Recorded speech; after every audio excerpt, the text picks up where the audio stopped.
Holy mother of Trails of Cold Steel 3 NISA announcement, Batman! What's up, guys? This is your host, the Dorky Deviant, and man, did a bomb drop for today's video. So, let's go ahead and get into the controversy from today.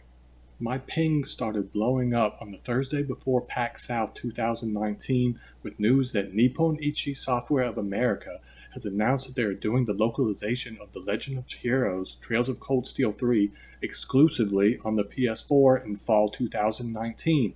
Not Xseed. I repeat, not Xseed.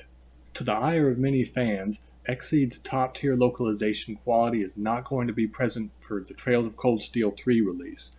This sent shockwaves through the community, with many fans citing that NISA is untrustworthy to take this project on after past localization hiccups with other Falcom games. Now let's jump into the following day, Friday, the first day of PAX South 2019. NISA holds a panel detailing the Trails of Cold Steel 3 announcement. We receive a little somewhat relieving news. Xseed, say that 3 times fast, employees have been hired on to oversee some of the project.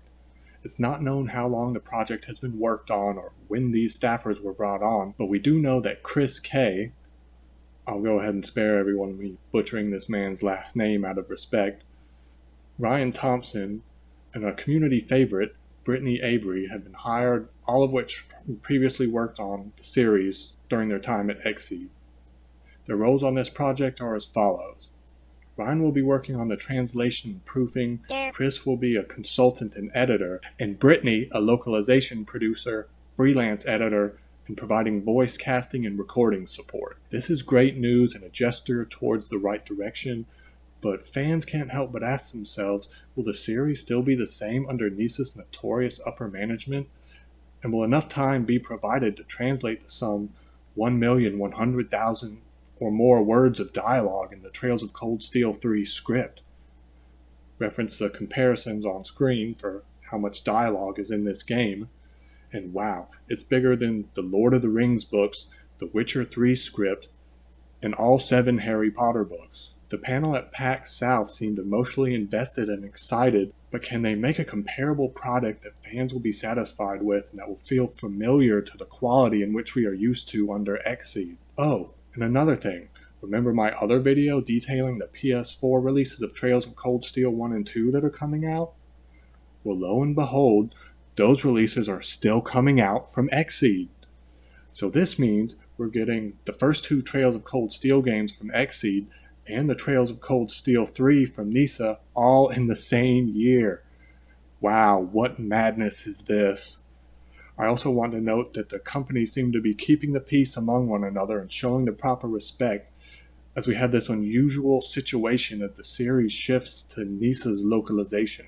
Does that mean that NISA may do more than just Cold Steel 3 like Cold Steel 4 or the other unreleased games in the Trail series? Well, there are some other interesting tidbits of information I spotted, and one of them is that NISA has registered thelegendofheroes.com, not just coldsteel3.com or a dedicated Cold Steel 3 only website, but named after the entire series. This leads me to believe that there may have been some kind of multi-game deal made, but that has not been confirmed by NISA or Falcom. And as a last note regarding this, NISA also briefly addressed the Crossbell arc, which are the unreleased games that originally came out on PSP in Japan after the Trails in the Sky series. NISA indicated that they are aware of the Crossbell problem, as this arc story directly involves characters and narrative in Cold Steel 3 and 4, and they said that they had an interest in this arc but had nothing to announce. So let's talk about why Xseed's localization will be missed and why it's so important. The Trail series is a text-heavy one that has tons of NPC dialogue, information, references, and small but important and all-encompassing details about the world at large and what's going on in the continent of Zemoria.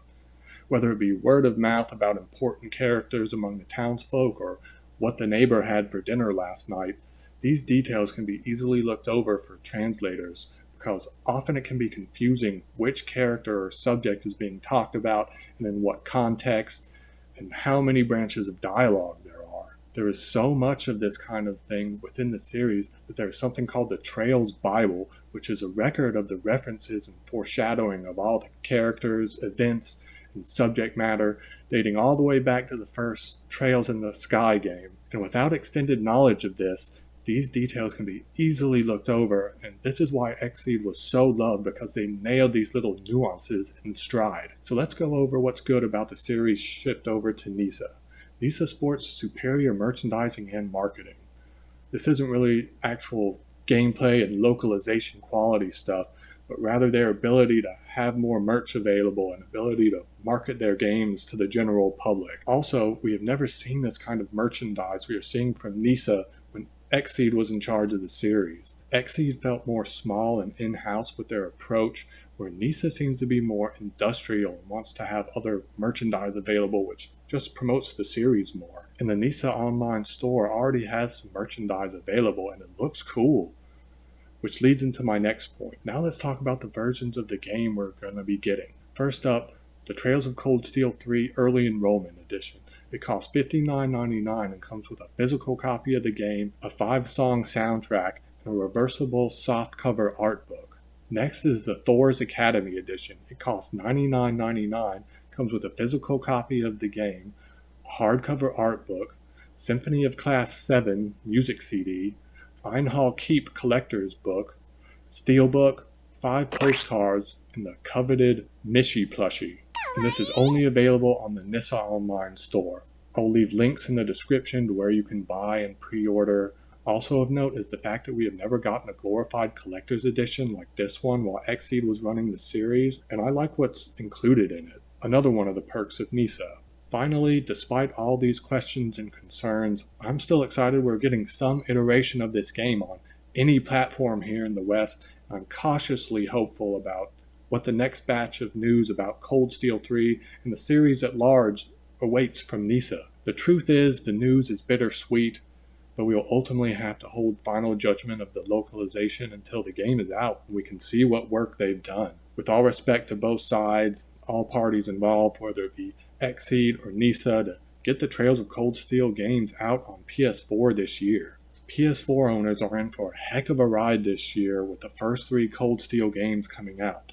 The Trails and Falcom community wants to welcome all the newcomers to the series that will be jumping in this year. And trust me when I say you guys are being spoiled with all 3 games in 1 year. So that's pretty much all for this video. In closing, I want to say that wow, this was a roller coaster of a week in terms of Trails news. I want to thank the knowledgeable people over at the Falcom Discord for being awesome and helpful. And make sure to check out my first video about Xseed's release of Trails of Cold Steel 1 and 2 on PS4 if you haven't already. I'm really trying to be more active on my channel as I have a lot of other content and ideas moving forward in 2019 just related to gaming or anime or just geek culture in general. You know, I really want to share my thoughts with you guys. I put up my Resident Evil 1 HD review recently for those interested in that. So expect more from me soon, guys, and thank you for any and all support. We'll talk to you later.